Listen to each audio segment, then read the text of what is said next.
Friends நம்ம இன்றைக்கி எதை பற்றி பார்க்க போகிறோம் மல்லி வரப்போகிற எபிசோடில் என்ன இன்ட்ரெஸ்டிங்கான சுவாரஸ்யமான விஷயம் நடக்க போந்தாங்க பார்க்க போகிறோம். வாங்க வீடியோக்குள்ளே போயிடலாம். நம்மளுடைய விஜய் பார்த்திங்கன்னா பயங்கர யோசனையில் வந்து இருக்காங்க. எதனால் பார்த்திங்கன்னா இந்த நிஷா வந்து வீட்டில் வந்து பிரச்சனை பண்ணிட்டு போனதாங்க. வெண்பா வந்து என் கூட வந்து அனுப்புங்க, இல்லை என் கழுத்தில் வந்து தாலி கட்டுங்க அப்படின்ற மாதிரி வந்து சொல்லிட்டு போனதே வந்து பயங்கரமாக வந்து யோசிச்சுட்டு இருக்காருங்க.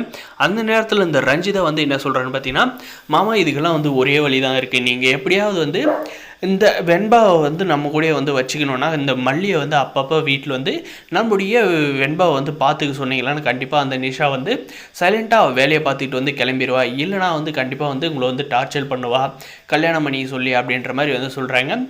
எப்படி ரஞ்சிதா, நான் தான் வந்து அவளை வந்து வீட்டை விட்டு வந்து கான்ட்ராக்ட் முடிஞ்சு அனுப்பிட்டேன், அவளுக்கு வந்து வீட்டில் வந்து கல்யாண ஏற்பாடும் வந்து பண்ணிகிட்டு இருக்காங்க. இந்த நேரத்தில் நான் போயிட்டு இந்த மாதிரி ஹெல்ப்பை வந்து கேட்டேன்னா கண்டிப்பாக வந்து அவங்க வந்து என்னை வந்து சும்மாவே வந்து விட மாட்டாங்க அப்படின்ற மாதிரி வந்து சொல்கிறாங்க. நீங்கள் சொன்னால் கண்டிப்பாக வந்து மல்லி வந்து வெண்பாவை பார்த்துக்கிறதுக்காக வருவாமா அப்படின்ற மாதிரி வந்து சொல்கிறாங்க.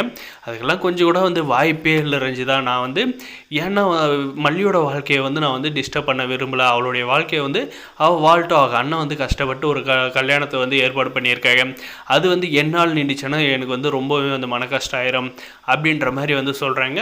இப்போ நம்ம இருக்கிற சூழ்நிலையில் நான் சொல்கிறத கேட்டால் மட்டும்தான் வந்து வெண்பாவை வந்து காப்பாற்ற முடியும், இல்லைனா வந்து அந்த நிஷா வந்து வெண்பாவை வந்து கூட்டிகிட்டு கிளம்பிக்கிட்டே வந்து இருந்துருவா, மறுபடியும் வந்து கேஸை போட்டு அப்படின்ற மாதிரி வந்து சொல்கிறாங்க. இதெல்லாம் பார்த்திங்கன்னா நம்முடைய விஜய் வந்து யோசிக்கிறாருங்க. அதுவும் போக பார்த்திங்கன்னா நம்முடைய வெண்பா வந்து எப்போ பாரு இந்த மல்லியம்மான்னு வந்து சொல்லிகிட்டே இருக்காங்க.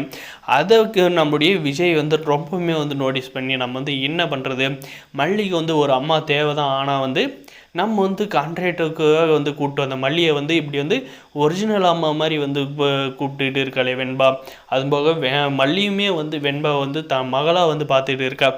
என்ன பண்ணுறது, நம்ம வந்து மல்லியை வந்து கல்யாணம் பண்ணிக்கிட்டால் மட்டும்தான் வந்து இதுக்கெல்லாம் வந்து ஒரு முடிவு கிடைக்கும் அப்படின்ற மாதிரி வந்து யோசிக்கிறாங்க. ஆனால் பார்த்திங்கன்னா ஆனால் அவளுக்கு மல்லிக்கு வந்து கல்யாணம் ஏற்பாடு போயிட்டு இருக்கேன், இதை போய் நம்ம வந்து தடுத்து நிறுத்தோம்னா கண்டிப்பாக வந்து பத்திரபாபு வந்து பத்திரகாளியாக வந்து மாறுறோம் அப்படின்ற மாதிரியும் வந்து யோசிக்கிறாங்க.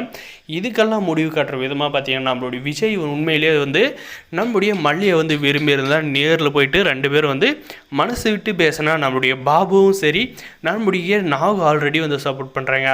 நம்மளுடைய விஜய் நம்மளுடைய மல்லி வந்து மனசு விட்டு பேசினாவே இதுக்கு ஒரு நல்ல தீர்வு நல்ல முடிவு வந்து கிடைக்குங்க.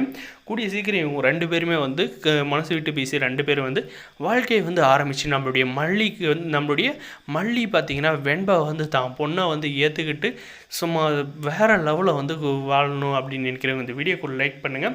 நம்மளுடைய கற்பனை கதை எல்லாமே பார்த்திங்கன்னா வரப்போகிற எபிசோடில் நடக்க போகுது. இந்த வீடியோ பிடிச்சிருந்த லைக் பண்ணுங்கள், மறக்காத நம்ம சேனல் வந்து சப்ஸ்கிரைப் பண்ணால் மறக்காத சப்ஸ்கிரைப் பண்ணி பெல் ஐக்கனை வந்து கிளிக் பண்ணி வச்சுக்கோங்க. தேங்க்ஸ் ஃபார் வாட்சிங் கைஸ்.